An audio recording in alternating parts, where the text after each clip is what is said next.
some time ago, I had decided to go on a little personal vacation out into the woods of northern Arizona. I was experiencing a sort of malaise that was really messing with my creative flow, and I needed a chance to really knuckle down and just enjoy the natural world again. I had spent 6 days out in the wilderness, just enjoying the feeling of being in nature. But the night of day 7 was one I will never forget.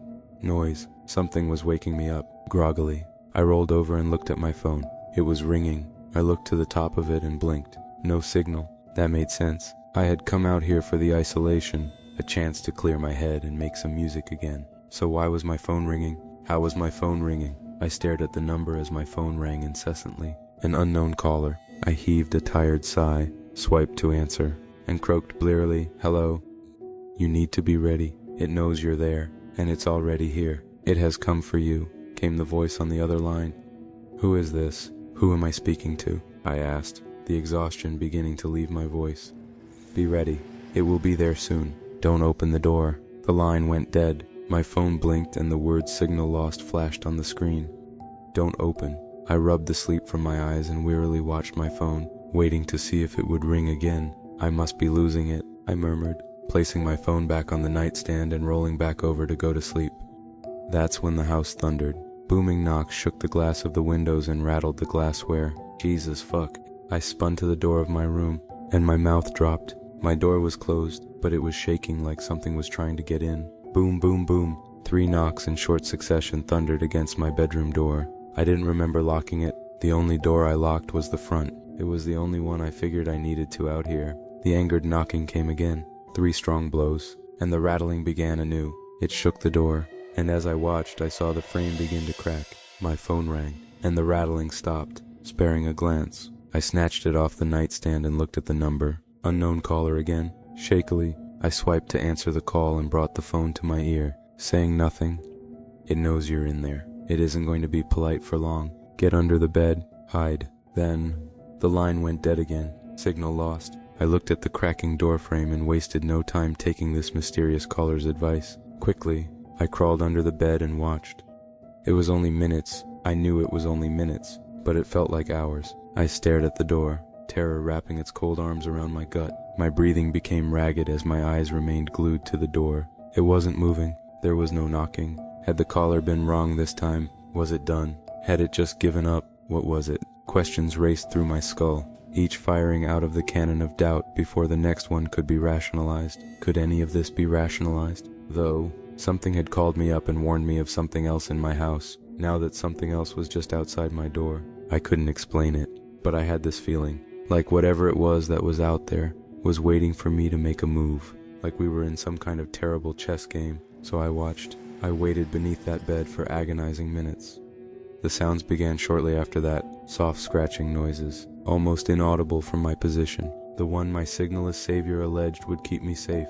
I never let my gaze drift from the door, and I'm glad I kept it there because watching what happened next defied logic. The door itself began to bulge inward. I could hear the wood splintering as the center continued to bubble toward me. Then, it exploded. Debris and lethal wooden scrap fired throughout the bedroom. I wasn't spared when this happened. My hiding place provided shelter from the brunt of the door's destruction, but I was peppered with fragments of splintered wood that dug themselves into my skin. I wanted to cry out in pain, but the sight of what was beyond caught the scream in my throat.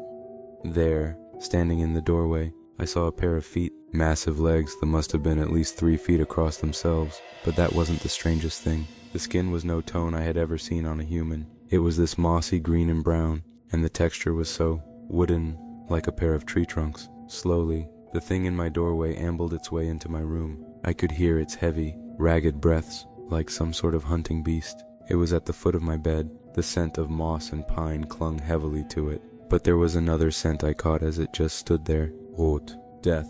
The pungent odor of decaying meat clung to the creature's wooden legs. I had to cover my nose and mouth to keep from retching as it circled the bed.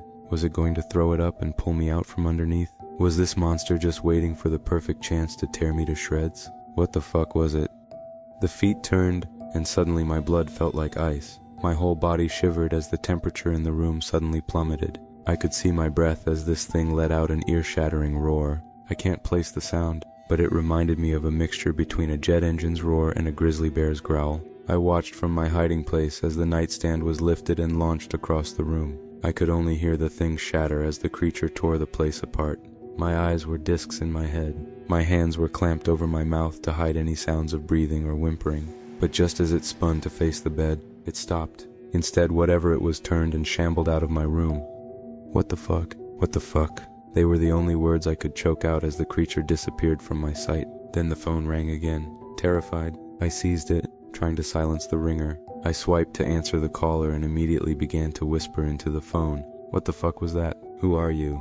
How the fuck did you know it was coming? There's no time for any of that. It knows where you are. You need to run. Jump out the window and keep running until you lose sight of this place. Keep going until you reach the highway. Don't come back until morning.